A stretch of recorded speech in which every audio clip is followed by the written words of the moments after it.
Yesterday was the beginning of fall, and the weather has suitably fallen in place to let us know that there is a change in season.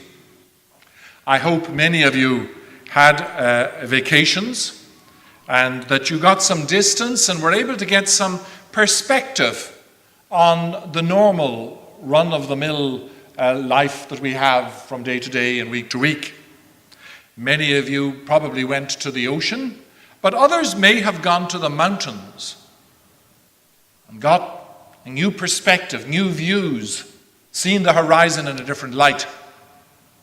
Well, while last week's gospel was from chapter 8 of Mark's gospel, today is from chapter 9, but we left out a section at the beginning of chapter 9 because Jesus goes up a mountain and he brings Peter, James, and John with him. He brings them up Mount Tabor, and he's revealed as touched with holiness. His clothes become dazzling white with light and glory. He's transformed, and he's linked to Elijah and Moses. He's linked, in other words, to the deepest traditions of the Jewish faith. And a voice from heaven proclaimed, "This is my beloved Son, listen to him." And then what happened? They came down the mountain. And they tried to get on with the normal course of daily life, not on the mountain heights of a religious experience, but in the drudgery of the day after day existence. The reading this Sunday points us how we might bring the transcendent holy experiences down from the mountains into the valleys of our messy reality. How we can unpack those moments of communion with God, be it in prayer, or moments of God in nature, or moments of God because we are grace-filled. And we unpack them and try to learn how to hold them so that we can stay attentive to the call to holiness, to the call of being touched by God ourselves. Now, opening ourselves to being holy all the time, and not just in these occasional once-a-year mountain experiences, that's not easy. Let's not pretend. And we see that in the apostles today. The apostles have just understood who Jesus is. Peter got the answer right. You are the Christ, the Son of God. They got it after 8 chapters.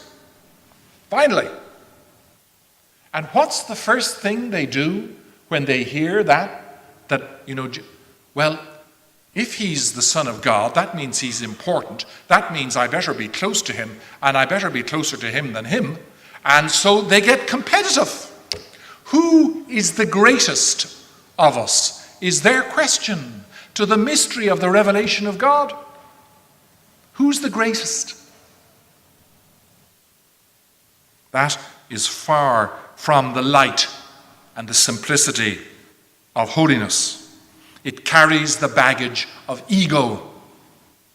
In fact, the mood that the apostles seem to be in is very well described by the opening line of our reading from James today.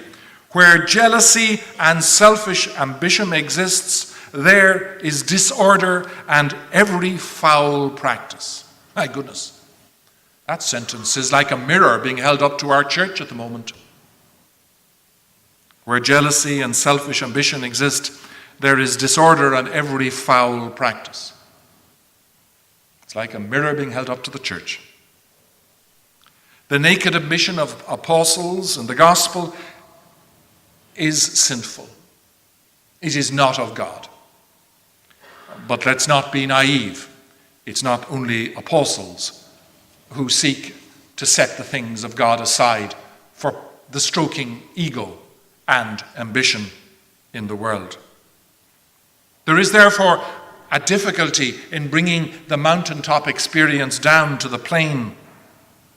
A second issue that prevents this staying with God and remaining in the offer of God's gift of grace and holiness has to do with where God and where Jesus is leading them. Right? So they've been told who Jesus is, but there's also the question of where Jesus is leading. And he's very clear where he's leading. But they don't grasp it.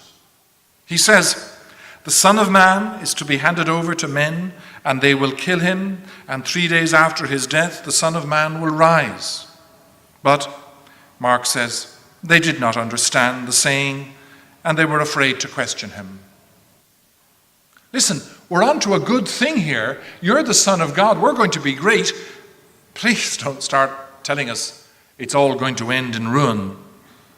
Is he going to allow himself to be arrested, insulted, and crucified like a common criminal? How can we match such an experience to the glory of the transfiguration?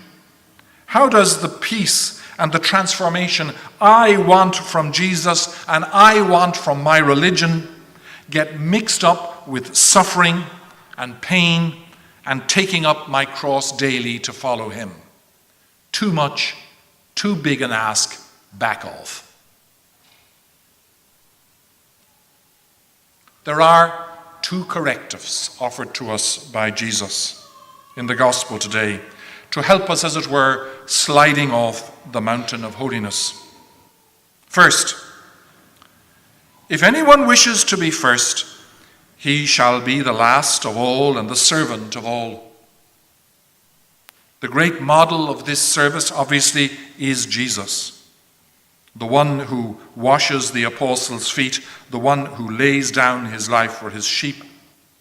This type of service can get a person walked on. And in the first reading, we hear how opposition, evil, can seek an opportunity to crush a person, particularly doing good. I quote from Wisdom, "With revilement and torture let us put the just one to the test, that we may have proof of his gentleness and try his patience. Let us condemn him to a shameful death." Such things go around in people's heads, such thoughts. We have to resist in our hearts anything that would sound like that quote from Wisdom. There must be no jealousy. There must be no hate entertained in our lives. Second, after Jesus had spoken about service, he gives the great lesson for today. We are to be hospitable and welcoming to anything that is good. Taking a child, he placed it in their midst, and putting his arms around it, he said to them, "Whoever receives one child such as this in my name receives me." Receives me.